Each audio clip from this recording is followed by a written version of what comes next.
वर्तमान बजट सत्र का पहला चरण अपने अंतिम चरण में है, लेकिन इसके समापन से पहले संसद में एक बड़ा राजनीतिक संग्राम देखने को मिला। वक्फ विधेयक 2024 पर संयुक्त संसदीय समिति की रिपोर्ट पेश किए जाने के बाद विपक्ष और सत्ता पक्ष के बीच तीखी बहस छिड़ गई। जहां सत्तारूढ़ दल इस विधेयक को पारदर्शिता और आधुनिकता की दिशा में एक महत्वपूर्ण कदम बता रहा है, वहीं विपक्षी दल इसे असंवैधानिक करार देते हुए विरोध प्रदर्शन कर रहे हैं। गुरुवार को लोकसभा और राज्यसभा में संयुक्त संसदीय समिति की रिपोर्ट पेश की गई।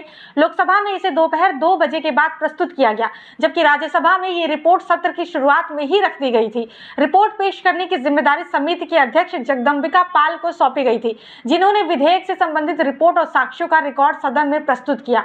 हालांकि रिपोर्ट पेश होते ही विपक्षी दलों ने संसद में हंगामा शुरू कर दिया।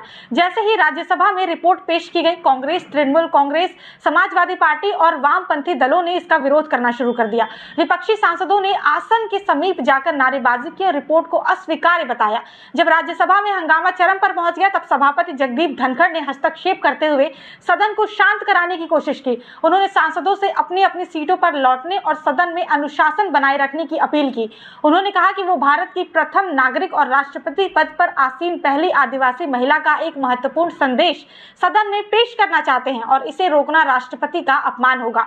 लेकिन विपक्षी सांसदों का हंगामा जारी रहा। नेता प्रतिपक्ष मल्लिकार्जुन खड़गे ने बोलने की अनुमति मांगी, लेकिन सभापति ने उनकी मांग को ठुकरा दिया। इसके बाद राज्यसभा की कार्रवाई 11:09 पर स्थगित कर दी गई। जेपीसी की रिपोर्ट पर आपत्ति जताते हुए मल्लिकार्जुन खड़गे ने कहा कि कई सदस्य इस रिपोर्ट से सहमत नहीं है और उनके असहमति के नोटों को हटाया गया है। उन्होंने इसे लोकतंत्र के खिलाफ बताते हुए रिपोर्ट को फर्जी करार दिया और मांग की कि इसे दोबारा संशोधित करके प्रस्तुत किया जाए।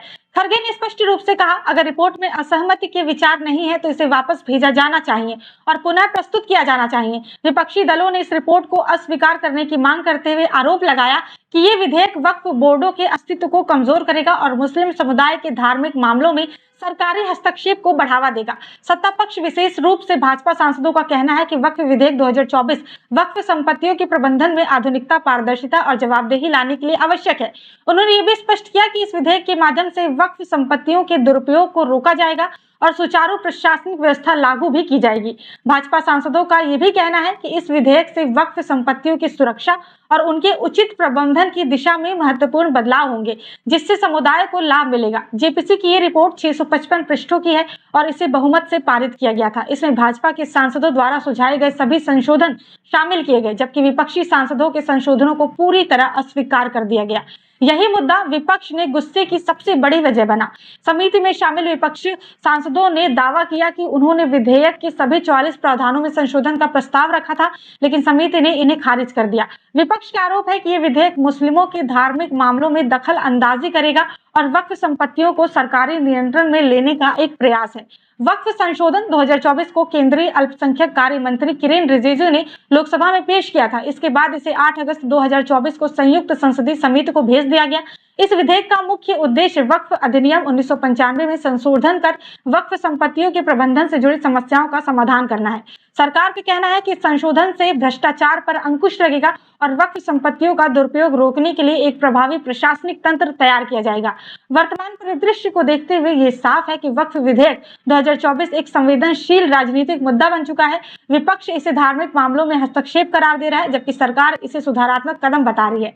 आने वाले दिनों में इस विधेयक पर चर्चा और गरमाएगी। यदि विपक्ष अपने विरोध में अडिग रहता है तो ये संभव है कि सरकार को संसदीय रणनीति बदलनी पड़ेगी या विपक्ष को बातचीत के लिए तैयार करना होगा। सरकार के पास बहुमत का समर्थन है, जिससे विधेयक के पारित होने की संभावना अभी बनी हुई है, लेकिन सवाल यह है कि क्या विपक्ष इस विधेयक पर अपनी असहमति बनाए रखेगा या सरकार के साथ बातचीत के लिए तैयार होगा।